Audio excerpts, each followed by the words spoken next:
NFL Nation, how you doing? Come on in. I'm Dolph Jackson to Come On In Sports Network. Want to welcome everybody to as the NFL turns. Let me get my head. There we go. That's better. Welcome everybody in. Hope you're having a great start to your Sunday. Well, family, let's get to it. Week 7 is here. I don't know how your team's performing, but as for mine, it wasn't a good Thursday. If you had to sit and watch that debauchery of a Thursday night football game, which was the worst Thursday night football game of the season. But anyway, it's Sunday. Let's talk about today's matchups, family. And speaking of today's matchup, there's one going on right now across the pond in London. Right now, as we speak, this game is currently in the third quarter, and the Jacksonville Jaguars are leading the New England Patriots 25-10. Drake May making his first start today has gone 13 of 18 for 109 yards and 1 touchdown. Trevor Lawrence is 11 of 15 for 167 yards and 1 touchdown. Tank Bigsby leading the way on the ground for the Jaguars with 11 carries for 54 yards and 1 touchdown. And rookie wide receiver Brian Thompson Jr. from LSU has two receptions for 64 yards and 1 touchdown. Again, this is As the NFL Turns. I'm one of your hosts, Dolph Jackson. I'm joined by another host of the show, my brother. Hey, he's pulling double duty, man. He's doing daddy duty. He's handling his business here on the Come On In Sports Network. He's the host of Beware the Stampede. Subscribe to the Beware the Stampede YouTube channel. And he's the host of Come On In Bills. Ladies and gentlemen, the one and only, my brother, Jeremy. Jeremy, how you doing? I'm doing well, Dolph. Appreciate it, my man. How you doing, brother? Man, I'm doing good, man. It's Sunday, ready for some good football, man. Sit back, relax, and I'm gonna put my feet up this Sunday and just Ah, watch some good football, man. And like I said, the contest that's going on now, 25-10, Jaguars, 9:42 to go in the third quarter in that contest. Jaguars right now looking like they're on their way to getting a W, a much needed W, as both teams come in 1-5. So with that out the way, before this game today, Jeremy, what thoughts did you have about this contest? And we'll move on.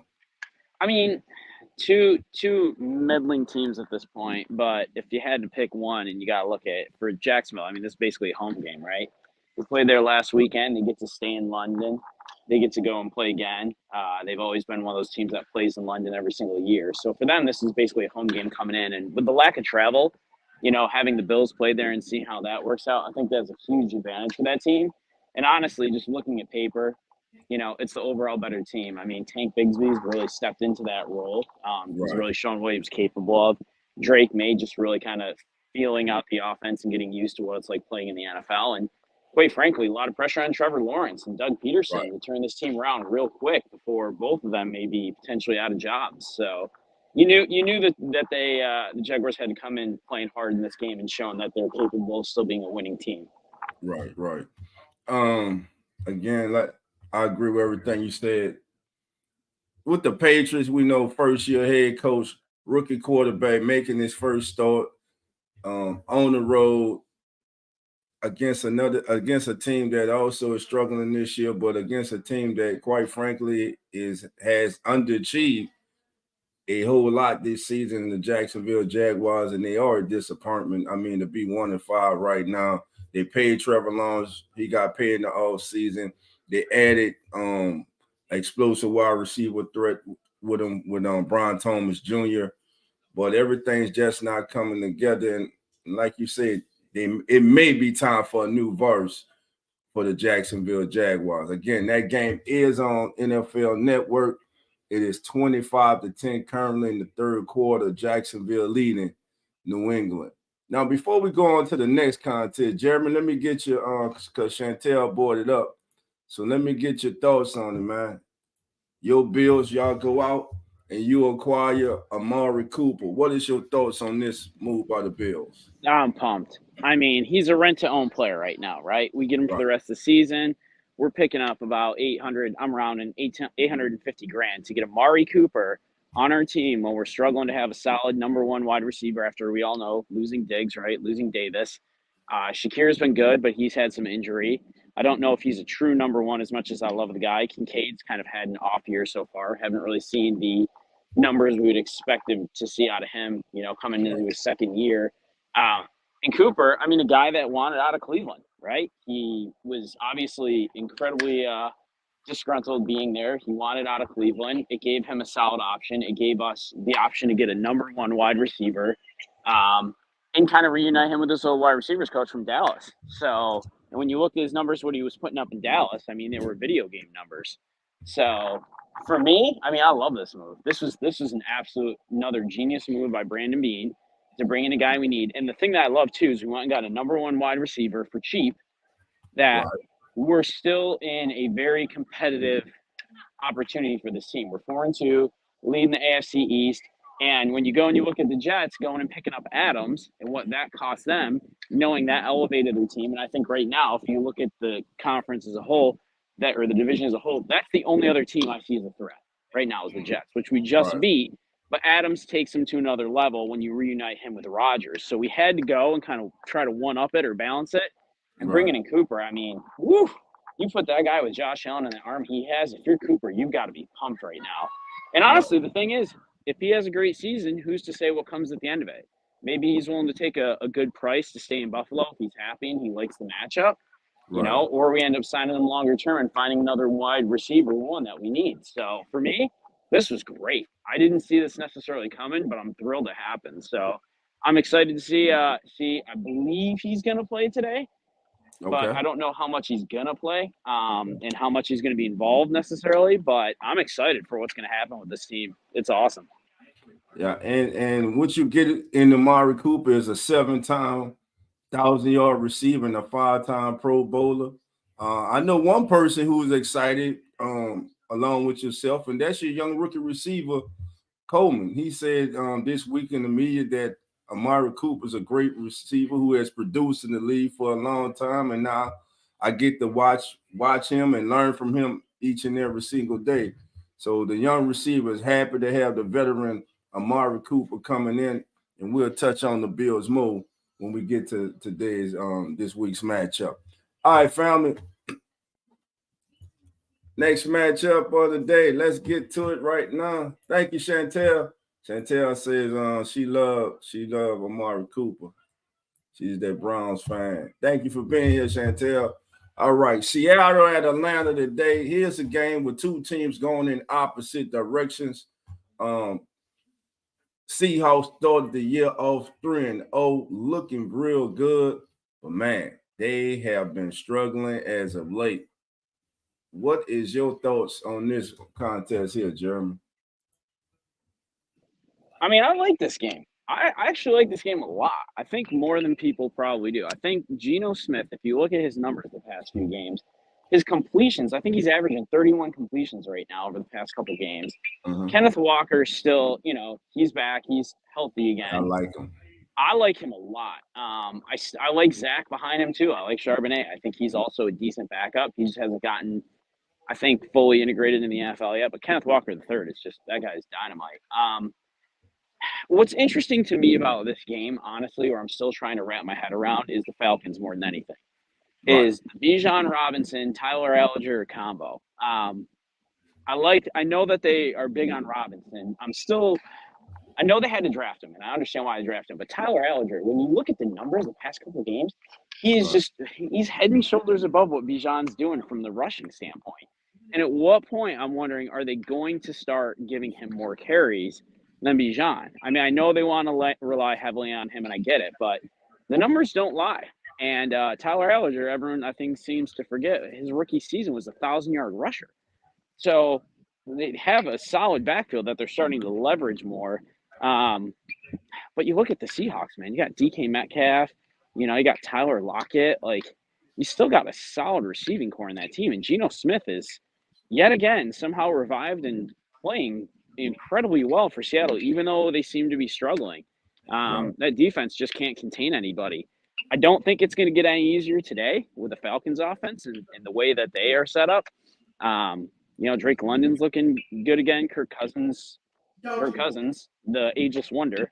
So I don't see this going Seattle's way, but I think this could be a competitive game more than people think.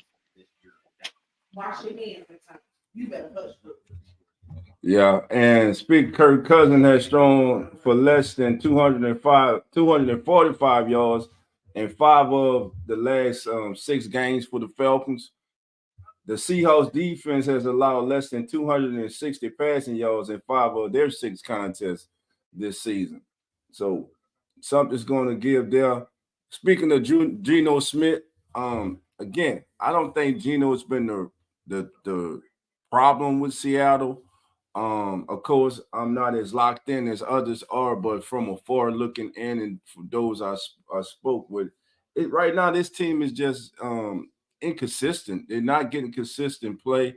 Like you say, Kenny Walker the third being hurt did have something to do with it. He should be. I know he's scheduled to play today. I really like this kid. I think he is one of the better young backs in the National Football League. As for Geno Smith, Smith has been at his best this season when he has had a clean pocket.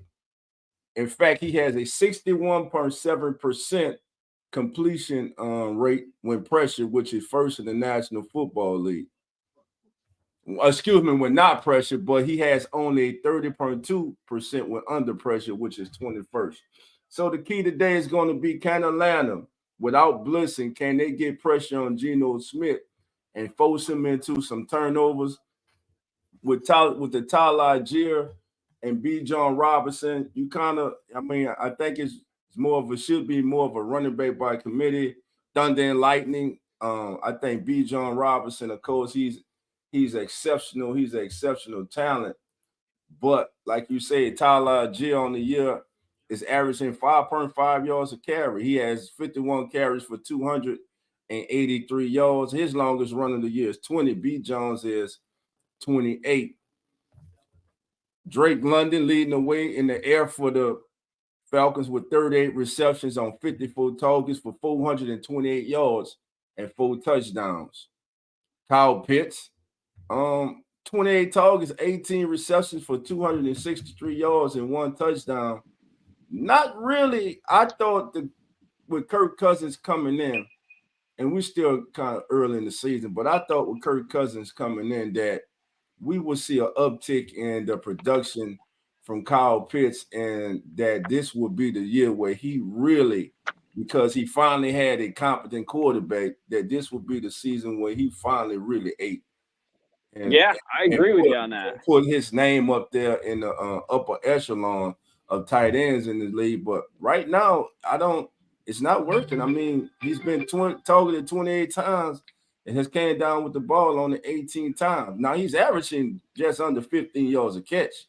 In fact, he's at 14.6, and his longest reception has been 52.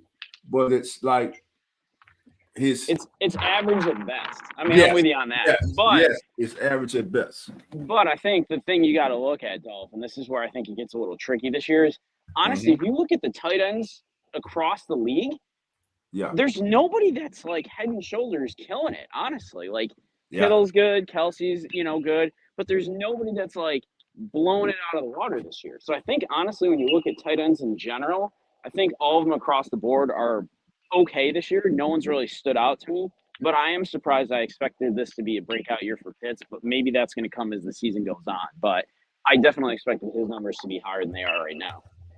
Right. Yeah, I did also. So in this contest, I'm going with Atlanta. I think right now Atlanta's riding with some momentum. Right now, Seattle, quite frankly, can't get out their own way. And is it doable for them to go in Atlanta and win? Yes, but I just don't think they'll do it today. I think that the Falcons will hold serve and prevail today. So I'm going with the Falcons in this one. Chantel said yes. Jesse Bates is there with the Falcons. Sister Miss Barbara said, "Why don't people hit the like button? It costs you nothing." Yeah, hit the like button. It don't cost you nothing. Just bam. There you go. Quick and easy. Quick and easy. All right. Chantel's gone with the dirty birds in this one. Okay. All right. So yeah, we're going with that. Now the next game up. Whoa. The Buffalo Bills coming home after a 3-game road trip hosting the Tennessee Titans, who have made a quarterback change. They are going to Mason Rudolph. They have bench Will Levis. Jeremy, you guys listen. This is a game that you guys absolutely should win. Mason Rudolph coming in or not. Right now, like we thought, like we were saying the offseason, what would be the identity of the Tennessee Titans? And to me, this team still doesn't have identity. Nope. None. And now you're turning to Mason Rudolph. With all due respect, I mean, Mason Rudolph, he as a backup quarterback, he is all right. But now if you're going to ride with Mason Rudolph the entire season, that only tells you where this season is headed. And could the Titans be right back in the market for a quarterback in the 2025 NFL draft? I don't think so. I mean, I'm not sure they're entirely going to give up on Levis. I mean, to his credit, I mean, he's doing what he can with what I would say very subpar offense. I mean, yeah, you got DeAndre Hopkins, you went and brought Tony Pollard, but you lost Derrick Henry. I think bringing in Pollard didn't fix anything. I don't know what they were thinking on that move, unless they just were looking for a change from Henry, because Henry is just eaten over in Baltimore. Not that we would expect anything different out of him. But Will Levis, his shoulder's still possibly hurt. I think they're kind of using that as a scapegoat at the moment. Right. And I think they're looking to see what's under the hood with Rudolph. If he can come in and spark this offense some, it's not going to happen today against the Bills. It's just not. If we lose this game, I'm going to cry. I'm not going to lie. You won't hear from me for a couple days, though. I'm just not impressed with Tennessee. I don't think they're in the market for a quarterback necessarily. I don't think they're ready to entirely give up on Levis, but I think it's one of those they've got to see if there's a way to save this season on any level. Because right now he's not getting it done. The shoulder's an easy way to get away with it and see what happens. But it's not going to be today, not with Mason Rudolph. He was average at best when he was in Pittsburgh. He's not any better on this team. So, I mean, listen, the kid does have a new coach and a new offense. He's just in his second season. I mean, last week he threw for only 95 yards. And like you said, they do have Hopkins, Tony Pollard, but what else do they have? Young running back Tyjae Spears, I believe he is out also. He's injured, but that Titans offense, they don't scare you. No one on that Titans offense scares you. And that's the problem. They don't have that difference maker on offense right now. And when you have a young quarterback and you believe in them like the Titans say they do, you want to build around this kid. And right now, I don't think they have the necessary pieces around him for this young man to fully reach his potential as of yet. Now, coming into today's game, the Titans do bring the number one overall defense. I'm going to say that again. The Tennessee Titans are the number one overall defense in NFL. They're ninth against the rush, first against the pass, and they're 13 in scoring defense. Now the Bills would counter that by bringing in, which I thought you guys were a little higher than this, but Buffalo brings the 21st ranked offense to this contest, 11th rushing and 25th passing, and 7th in scoring. So keys to the game today, Jeremy. What is the main key to today's game? To me, I'm gonna just say this: Buffalo just not showing up and going through the motions. Show up serious, focus. They should walk away with a victory today. 100%. This needs to be one of those games. It can't be a letdown game. It's easy to look at this and be like, backup quarterback. It's the Titans. I mean, honestly, the thing that's crazy, and I didn't realize this till you said this, Titans number one defense. Would you have guessed that at this point in the season? Because I definitely would. No way. Yeah, Buffalo just needs to actually play this game, not go through the motions. As long as they do that and it doesn't come as a letdown game, they'll be fine. This shouldn't be a game that scares them. It shouldn't be a game that's going to be a lot of challenge. I'm hoping they get away with this and they get to bench everybody, by third, fourth quarter. But it's like anything, like you said, number one defense. Who can say? And honestly, more than anything, Josh Allen just needs to continue to play smart ball. He's not turning over the ball. He has 0 interceptions on the season still.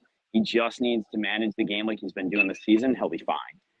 I don't need him, and I'm fine with him not throwing for 300 yards a game. As long as he's not turning the ball over and we're winning the game, that's what you want. So he just needs to keep doing that, and we'll be good. And Rose, so speaking of that Titans defense, they're 4th in the NFL in red zone efficiency.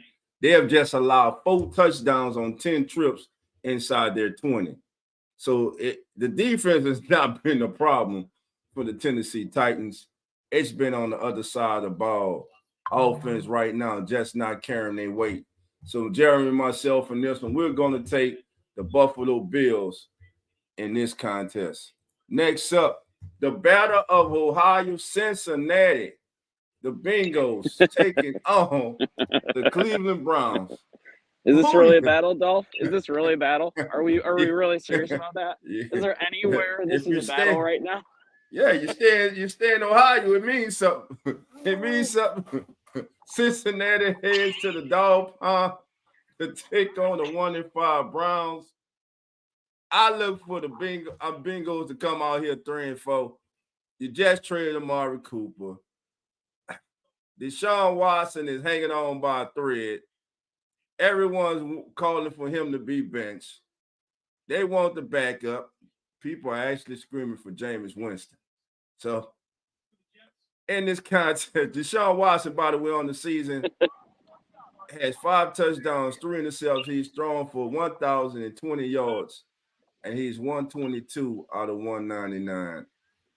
This game here, man, I mean, what do you start with this game? Like, there's nothing to start with. This is a race to the bottom for the Browns. That's all it is at this point. Because here's the problem with the Browns right now. One, season's over. Let's just call it what it is. They're done. It's over. Right. They're clearly in rebuild mode. They just announced they're moving. They're going to move from the stadium to Brook Park, which actually, the company I work for, we have one of the offices in Brook Park. So they're going to relocate the stadium from where it is on the waterfront. And they're in a contract with Deshaun Watson that literally is going to kill this franchise, which everyone knew when this happened. And everyone's like, this is the problem. Either you're all or you're nothing. And nobody wants the contract because it's all the guaranteed money. And he's playing like garbage. So I think right now you need to do one of two things. You need to either race to the bottom, and you're going to have to draft a rookie quarterback. And at least you've got a guy on a couple of years for the cheap because you got to eat this contract with Watson. Or you just throw in your backup at this point, or go get somebody cheap like Jameis Winston, see what you got. You got nothing to lose because this team isn't going anywhere with Watson right now. And if Cincinnati doesn't win this game, it's going to be disappointing. I mean, the one thing I want to see with Cincinnati is where Zach Moss and Chase Zach Moss and Chase Brown end up, because that has been changing as the season goes on. It's been split, and Chase Brown has now started to outpace Moss as the number one back with the carry. So I'm curious to see if that still continues, or if it's still going to be like a committee running back situation, because Moss has not been productive at all with rushing. So that for me is the bigger thing, other than the fact that the Browns, I'm sorry, Browns fans, it's over. Right. And since we're on the Browns, let's start at quarterback. The most important position in all the sports, the most important position in the NFL. When I sit here and I look at Deshaun Watson, now his play has not been good by any stretch of the imagination. In fact, the Cleveland offense this season, Jeremy, they are yet to score 20 points or produce a 300-yard game. Which is crazy. Because they don't, on paper, they're not that bad. If you look at the roster. Yes. You got one of the best young tight ends in the league. You got 100%. You got Judy now. You had Amari Cooper. You got Nick Chubb coming back. You got Chubb coming back. So what has been the problem? And Coach Stefanski, for some reason, he feels that Watson gives them the best opportunity to win. But again, Watson hasn't thrown for 200 yards yet this season. And he's been sacked a league high 31 times. And the Browns are 30th in the lead in scoring. They're averaging only 15.8, and they're last in yards. This team averages only 240 yards a game. So this team has more problems than just Deshaun Watson. Maybe it's the system. Maybe it's players just underachieving, not performing up to their capabilities. Or maybe it's just because it's the Browns, and unfortunately, this is just the way it is for the Browns. I mean, it's season after season. Every year, I look at them and think, man, they got a good roster. This could be it. And every year, they come in and manage to disappoint me somehow. And look, I'm not a Browns fan, obviously, but at the same point, it's one of those teams they're not that far from Buffalo. Like I can appreciate what they go through and the struggle and the misses they've had over the seasons, but they continue to shoot themselves in the foot with these massive contracts on these guys, thinking that they're the savior. And I don't know what point they start to realize like you can't just guarantee all this money to these guys and then just hope for the best. That's going to change things. Right. And speaking of, let's go to another end, Cincinnati. Now, this might be just what the doctor ordered for the Browns. I didn't know this. Joe Burrow is 0-3 on the road against the Browns.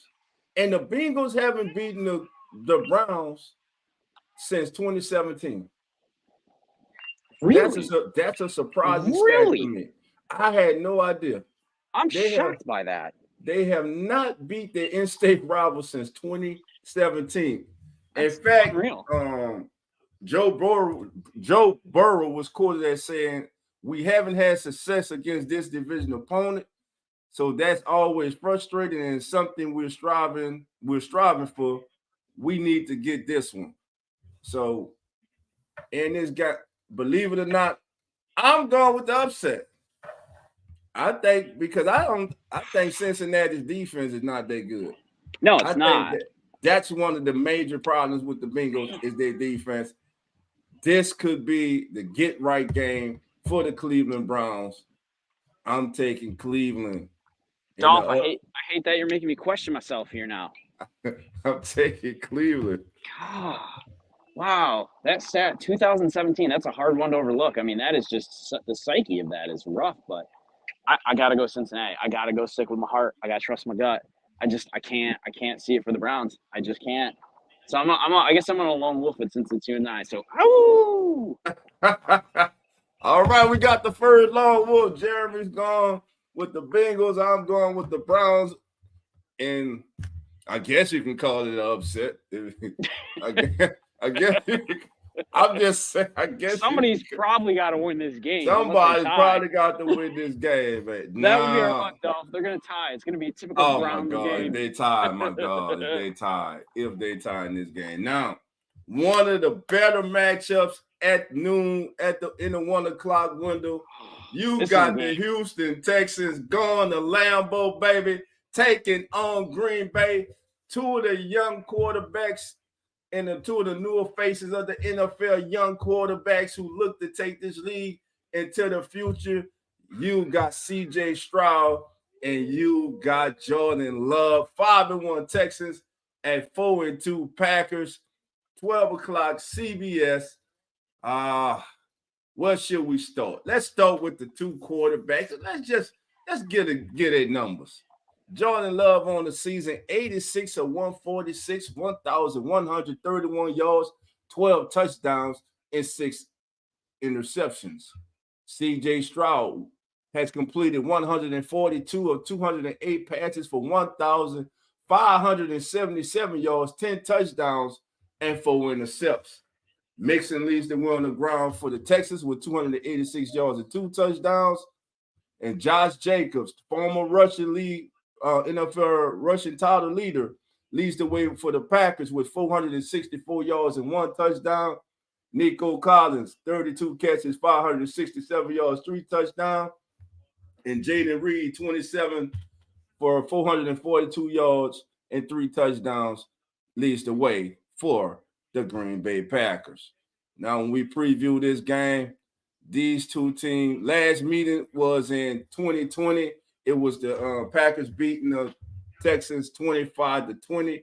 Last week, the Texans defeated the Patriots 41-21, and the Packers won at home over the Cardinals 34-13 in a game that I thought was going to be a lot closer. In fact, that was my upset special, and I was wrong. The Packers went out there, they handled their business last week. Now, in this contest, you have the number 6 overall offense in this game against the number 18 overall defense for the Packers. The Texans offense is 14 in rushing yards and 5th in passing and 14 in scoring in the National Football League.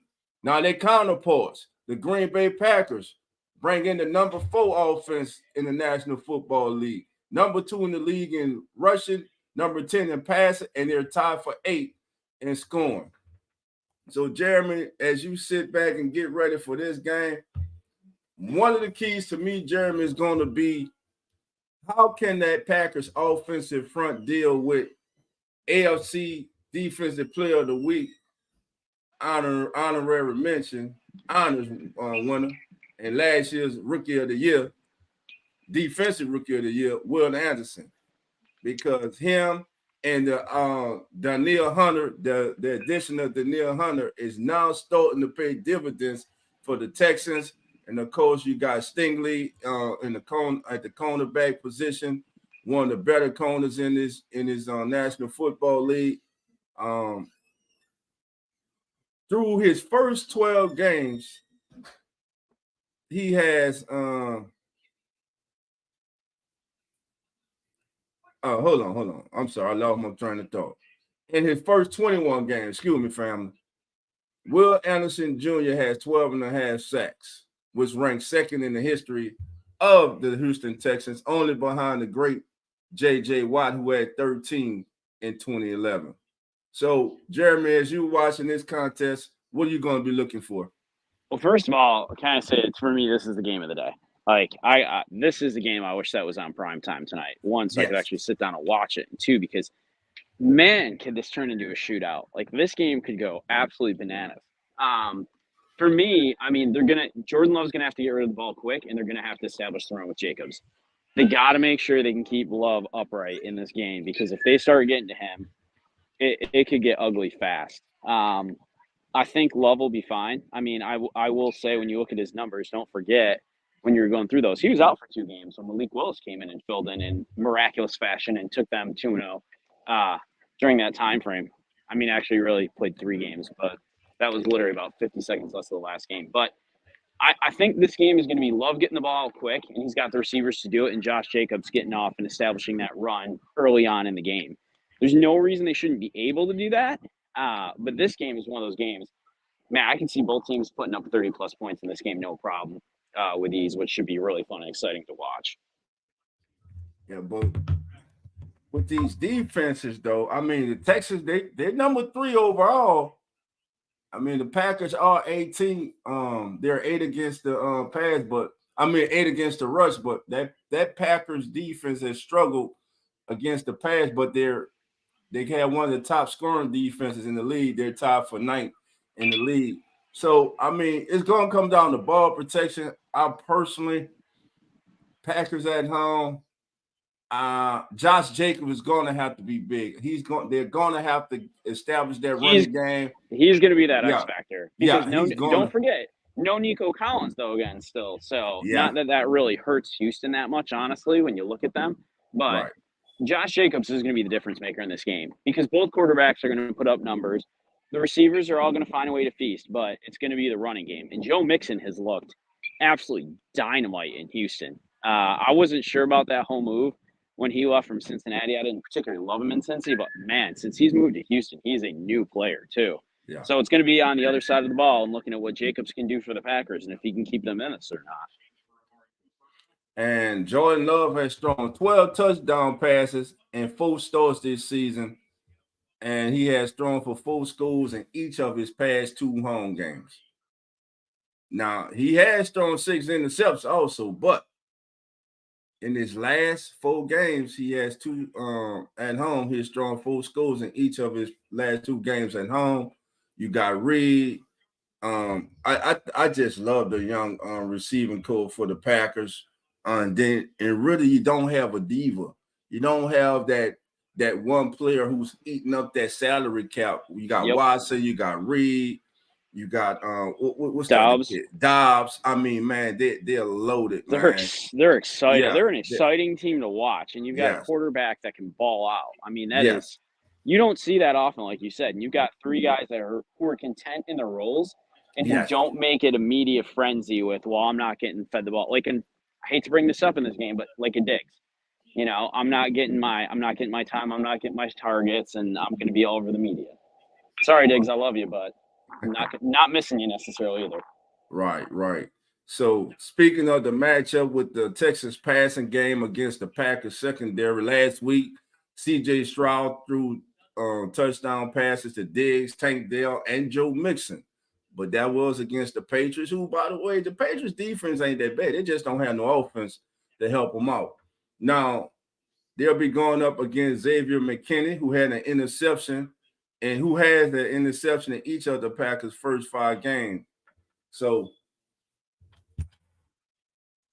Packers at home, no Nico Collins, but hey, you got Stephon Diggs, you got Tank Dell, you got Joe Mixon back, who could be the opposite of what Jacobs is for the Texans on the road. And I can't let my biases yeah. I'm gonna go with the Packers.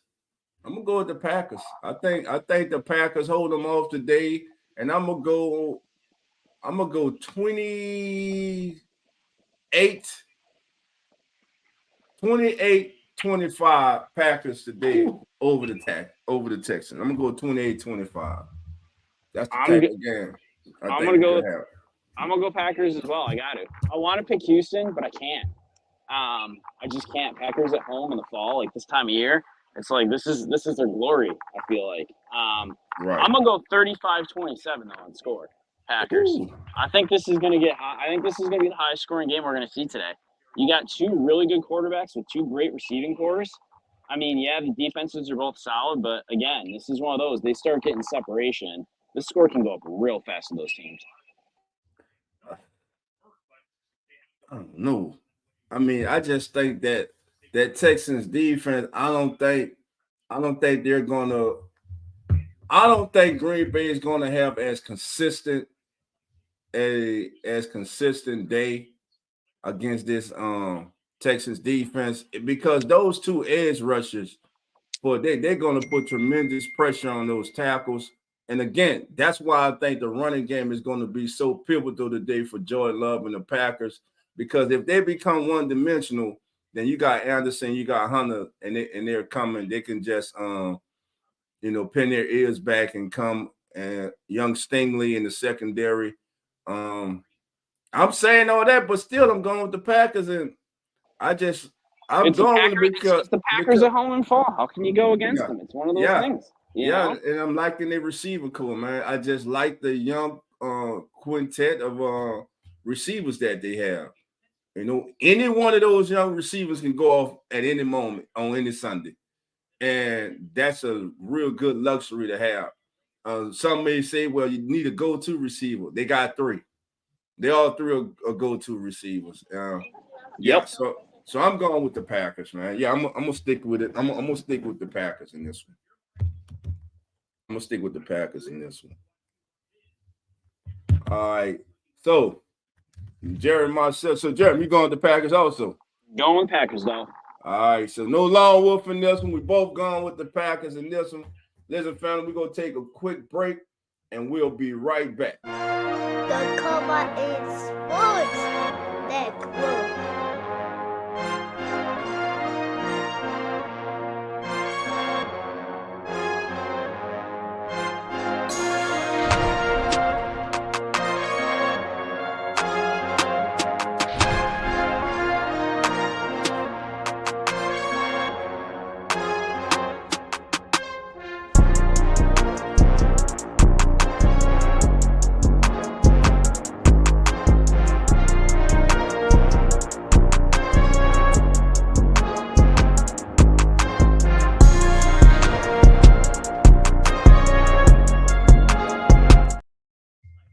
All right, family.